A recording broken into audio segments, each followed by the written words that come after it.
Day and magandang buhay everyone, especially to our dear instructor, Ma'am Shella V. Paredes. So my name is Janet May A. Polion, and for today's presentation, I will discuss content standard and performance standards as part of the curriculum framework. But before we proceed to our lesson properly, let's read first our overview. So this presentation will cover several important points. First, I will explain the meaning of content standard and performance standard. Then, I will discuss their key differences and their relationship with learning competencies. After that, I will explain why alignment is important, how ICT supports these standards, and what it means to nationalize ICT for Filipino learners. But before discussing the those standards, let us first understand why standards matter. So why do standard matters? So nganong ga-matter man jud ang standard? Or always gyud ga-matter ang standard? It is because standards clarify what learners are expected to learn. They guide teachers in planning instruction and assessment and help align classroom activities with the intended learning outcomes. They also provide a basis for determining whether learning has been achieved. Simply put, standards give both teachers and learners a clear direction for learning. So that is the purpose of standards. That is why it always matters to have the standards. So next, we have the content standard. So what is content standard? So a content standard describes the essential knowledge, skills, concept, and understanding that learners should develop. It guides teachers in identifying the important contents that needs to be taught. It also provides the foundation for learning competencies and classroom activities. The main question to remember is, what should learners know and understand? So the content standards mainly focuses on knowledge and understanding. So it always answer to the question, what should learners know and understand? So kung unsa ba daw ang mga nasabtan sa usa ka learners og nahibalan. So that is content standard. So we have here the example for content standard which focuses to grade 9 English students. So for the grade 9 English example, learners develop knowledge and skills related to processing, assessing, and summarizing information. They also learn about word derivation and formation appropriate word order, punctuation, and interjections. The slide also shows that learners develop an understanding of Anglo-American literature and other text types. So these examples show the knowledge and skills that learners are expected to develop through the content standards. So now, let's move on to the performance standard. So, a performance standard describes how learners apply and demonstrate what they have learned. It focuses on observable performance or products. It also provides evidence that the intended learning has been achieved. So the main question is, what should learners be able to demonstrate? So kung ganina ang content standard is focuses on what learners know and understand, there is performance standards is kinahanglan na sa students nga mag-demonstrate or they are able to demonstrate. So the question here is, or the question that the main question here is, what should learners be able to demonstrate? Kung unsa ang kaya mapakita sa student after nila maka-earn og knowledge about those content standard. So while the content standard focuses on understanding, the performance standard focuses on application and demonstration. So as what I have said, content standard is all about understanding, and the performance standard is all about the application of those understanding, or of those what they have understand. So now we have here the example for performance standard, again for grade 9 English student. So for grade 9 English example, learners can demonstrate their learning through a speech choir. In this activity, learners use verbal strategies such as voice and delivery. They also use nonverbal strategies such as facial expressions, gestures or body movements, and also audience contact. This shows that learners should not only understand what they have learned, but should also be able to apply and demonstrate it through performance. So what that is the main difference of the two. So now let us clearly compare the two standards. So ato apa gyud siyang i-compare og lalom. So we have here the content standards versus performance standards. So here, the content standards focuses on what learners should know and understand. It emphasizes essential knowledge and skills and guides teachers on what to teach.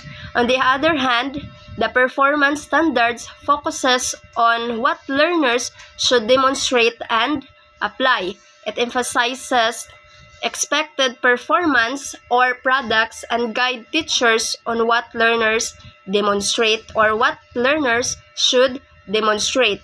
In simple terms, content standards is about understanding, while performance standard is about application. So, in simple word, content standard is about understanding, while performance standard focuses on the application of those understanding or what they have learned. So next we have the relationship among the standard.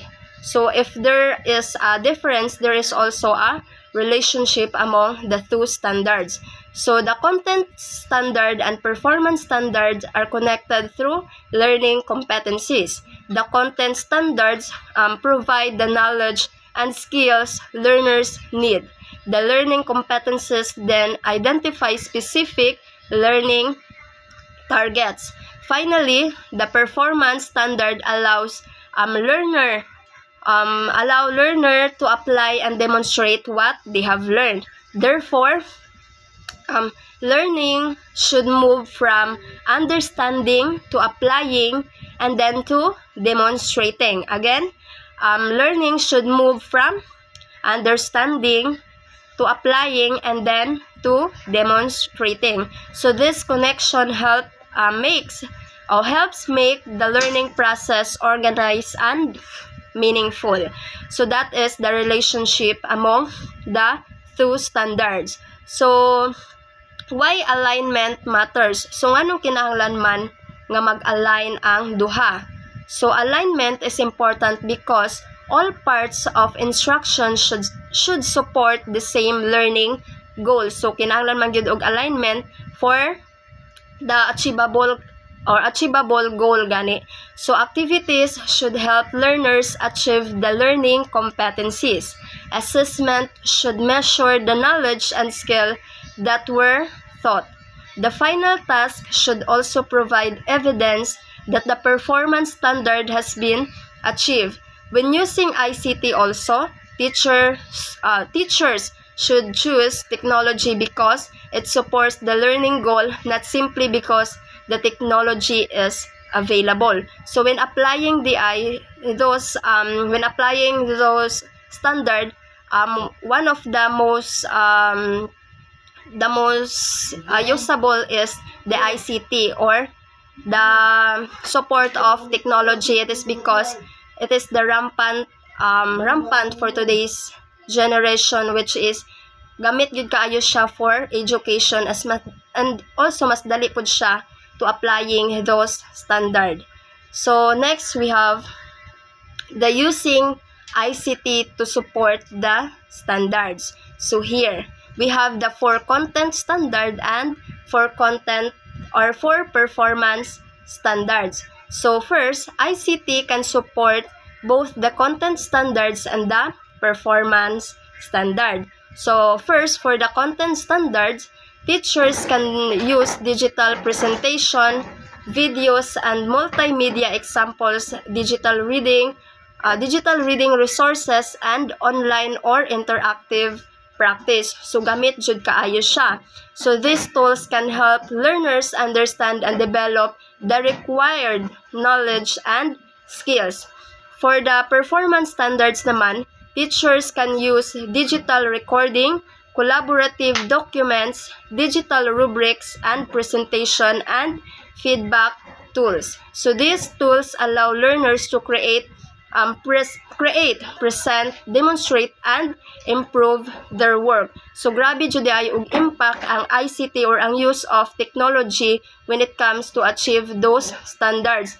So naagay purpose or gamit jud kaayo siya para ma-achieve gyud ang goal for learning process. So next is, what does nationalizing ICT mean?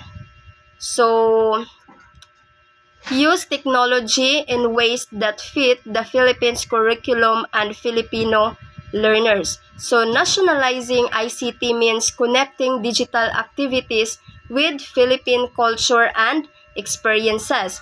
Teacher can use local examples, literatures, and community issues in learning activities.